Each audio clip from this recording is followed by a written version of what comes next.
Hey folks, Dr. Mike Israetel here for the very important video question of, are you training too light? The answer is yes, you must train heavier. JK, if you think you might be training too heavy, check out our last video that we did.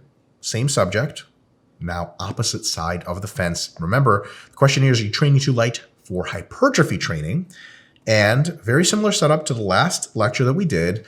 There is an absolutely too light. There's a too light to get the best stimulus to fatigue ratio. There's personal honesty discussion, and then talking about loading diversity and exercise matching. So training too light. Number one, absolutely too light usually means anything more than 30 reps per set or way higher than that. So 35 reps per set for many exercises is still very hypertrophic, just not as much as 30. 40 is probably a little less, and 50 much less, and 60 is like, what are you doing, right? So if someone says, like, let's do a set of 50 on the leg press, that means without rest pause, just a continual 50, the load is absolutely so light, it just might not trigger the tension receptors that generate growth in your muscles to activate much. And it might trigger them a little bit each time, but as you get closer to failure and your faster twitch fibers would turn on, tension would be generated and they would get the growth signal.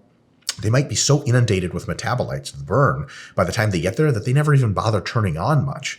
So that's been shown that if you go, to failure at very, very high reps, 30 plus, a lot of your biggest, fastest motor units that would grow the most, they never even get a chance to turn on, because by the time they get into battle, there's so many metabolites, they're like, because they're the ones that handle high acidic environments the worst.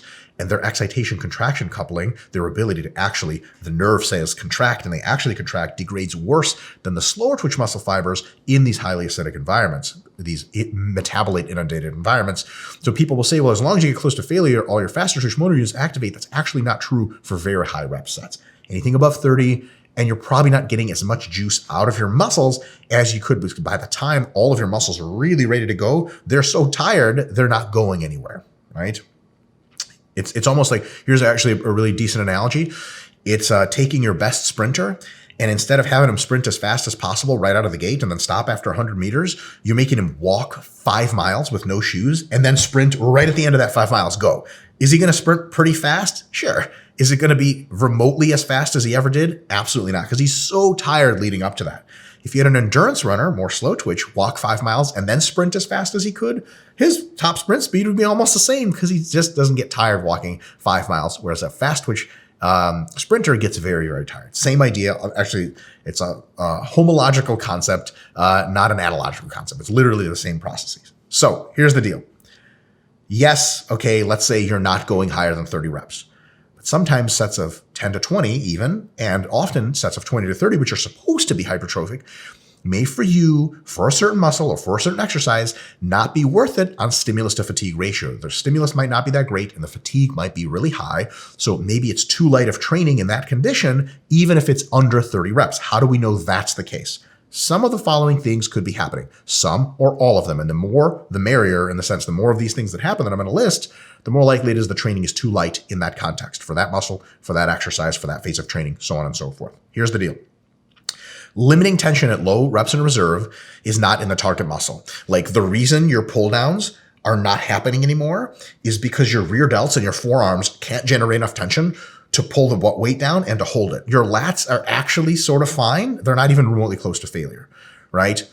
That's not a good idea, because limiting tension should be in the target muscle. It should be your lats that can't pull anymore, which means your lats are getting close to failure, which means they're getting the hypertrophic stimulus. If that's not the case, no bueno, not a very good thing. Next, when you do really close to failure, the burn is not on the target muscle. You're doing high rep bicep curls and you're like, oh my God, it burns. And someone's like, okay, where's it burning? After the set is over, they're like, my forearms. They're like, what about your biceps? Like, nope, I don't feel shit in my biceps. Like, that's not a great thing. That means your biceps are not being taken close to failure locally. That means your forearms are getting a great workout, but your biceps are not. Maybe if you lowered the reps, the forearms wouldn't be a limiting factor anymore, because maybe their endurance isn't that great, but they can hold the weight just fine. You do, instead of sets of 20, you do sets of 10, and at the end, your biceps will feel good. That is a much better thing than getting the burn limiting somewhere else. Next, at super high reps, your external technique starts to break down a lot. Like when you do lunges for sets of 20 plus, the last 5 reps, no matter how hard you try, are looking like total dog shit. Not a very good thing. We definitely don't want that to happen, because the target muscle is no longer receiving the load, and the fatigue is probably going to be high because we're messing up our technique a whole lot. Next, this is a real telltale sign, especially for faster twitch folks training way too light. You have a poor ability to get a lasting pump with multiple sets. I have like very, very fast twitch dominant pecs. If I do like 5 sets of 20, very close to failure, 20 to 30, and the cable flies, I get almost the same pump as I would with 2 sets of like 10 to 15.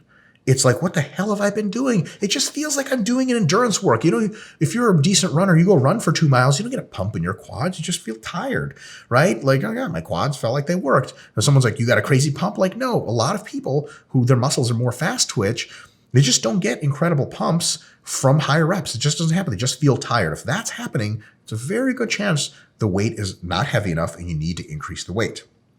Next, very related, there's minimal or no disruption after training. Okay, you've done like 10 sets of 20 in the 10 sets, good God, like 4 or 5 sets of 20 in the stiff-legged deadlift, but it's very, very lightweight. And after you're like, oh man, my hamstrings are going to be so messed up. And then nothing happens to your hamstrings. They don't get sore. They're not even weird. You can pull your heels up to your butt anytime when you're walking around. You're like, I feel totally fine. Your lower back is sore. Your upper back is sore. Your grip is, your forearm muscles are sore because of holding the bar, but your hamstrings, it just wasn't the match. Not a good sign. Good training means your local muscle is messed up. If it's not, maybe the training was too light in that case. Here's another one, really, really good one. The sensation at the end of your sets that you can always do another rep.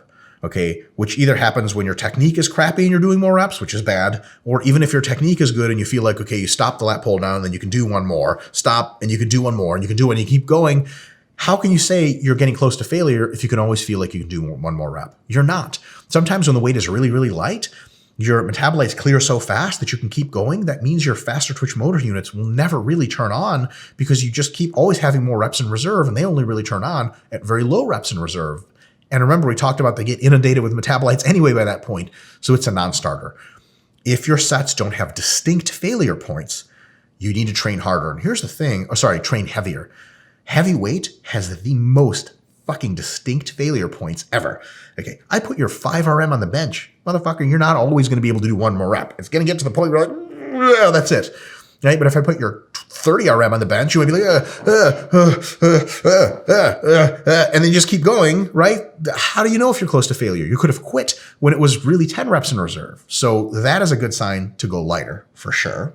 Because you could say to yourself, this is my 30 RM, but it's really your 50 RM, and you're stopping at a set of 32. That's 18 RIR, not going to cause a lot of hypertrophy. And lastly, it's a lot of trying and a lot of fatigue for a relatively low stimulus. You do all these things, you don't get a super big pump, you don't get a super disruption in the muscles, so the stimulus isn't that great, but like you've just done like 10 sets of 20 or 30 pull downs and tricep extensions, you're like, oh my God, I'm beat, this is crazy, tons of pain, tons of lactate metabolites. You're like, what the hell is all this? And I didn't even get sore, all this, and I didn't even feel a pump in the muscle? Not worth it, not the best idea in the world. Now, quick time for personal honesty. If you want to do ultra high reps and not get any growth, if you just love high reps, just go do endurance work. Trust me, you were cut out for it. But on the other hand, don't bitch out of high reps either. I myself have been tempted on many exercises to make the weight heavier so the set doesn't last as long. Now here's the thing. I know damn well I'll get a better pump if I do higher reps. I know damn well I can target the local muscle better. I know damn well that I'm going to cause more hypertrophy with that higher rep set. But I'm like, man, that shit is going to hurt, and 25 reps takes forever. I'm just going to make it heavier. And it sounds like, oh, I'm tougher.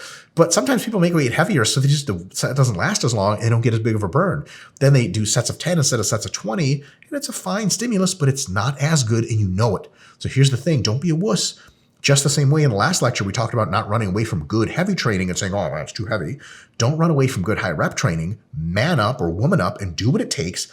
Only if you're detecting a whole bunch of these things in point number 2 do you back away. If all these things are good to go, just shut up and do the reps. And I know it sucks, but you pick the hypertrophy training and reps grow you really well, time to do them, right?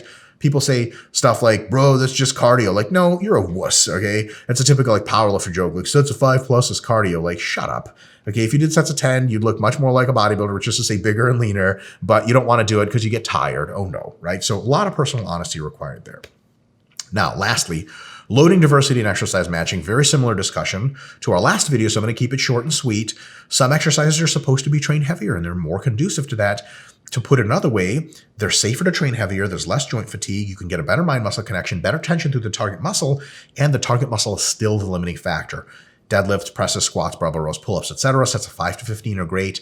On the other hand, if you're going to do high rep work, using those exercises is usually a bad idea. Super high reps for squats become a back exercise, not a quad exercise. Super high reps for pull-ups become a forearm exercise, and so on and so forth. So if you want to do higher reps, usually you're better off doing them with machines, dumbbells, lunges, cables, so on and so forth, in the 15 to 30 rep range. So pick your exercises wisely.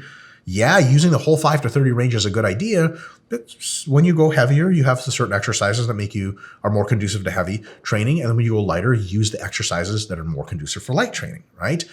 And when an exercise is, honest with yourself and you really think it's too light, you either increase the weight using the exercise, no big deal, and probably reduce the repetitions, or you switch to an exercise that tolerates the load better, that tolerates the lower load and thus the higher reps better. So if you're doing bent rows and sets of 20 or 30 have all those downsides and your erectors are limiting you and not your pulling muscles, you know what? Okay, I'm going to make the row, a little bit heavier. And then all of a sudden you're not getting the pumps and the metabolite burn of sets of 15 instead of sets of 25 like you wanted. And you're like, okay, bent rows are out.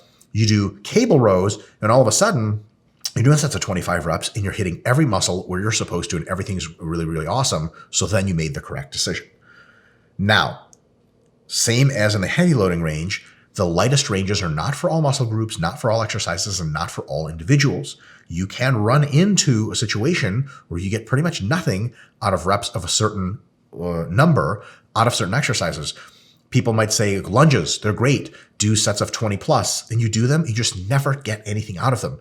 They may be no trick. You may just not ever want to do lunges for sets of 20 or more. You may want to do lunges for sets of 10 to 20. And if that doesn't work, if that's too heavy and it bothers your joints too much, lunges just might not be your exercise. And that's totally okay. You can use a bunch of different exercises. So you don't think you have to do anything. Just never write off a rep range altogether. So if a lot of your muscles or some muscle, particularly, let's say your glutes, just never really gets much out of the 20 or 30 rep range, move away from it completely. Only do sets of 5 to 20 reps for the glutes for several months, several mesocycles, no big deal. Later, maybe experiment with a new exercise in a slightly higher rep range, sets of 20 to 25, and you might be pleasantly surprised. When you're bigger, you're stronger, you're more practiced at mind-muscle connection, you actually do get more out of higher reps, finally. But especially if you're beginner or intermediate, you don't have to do the 20 to 30 rep range at all. And if you feel really wacky doing it, don't do it, no big deal. Just don't write it off forever. Come back to it at some point and try again. Folks, thank you so much for tuning in. Shoot some questions into the comments below. See you next time.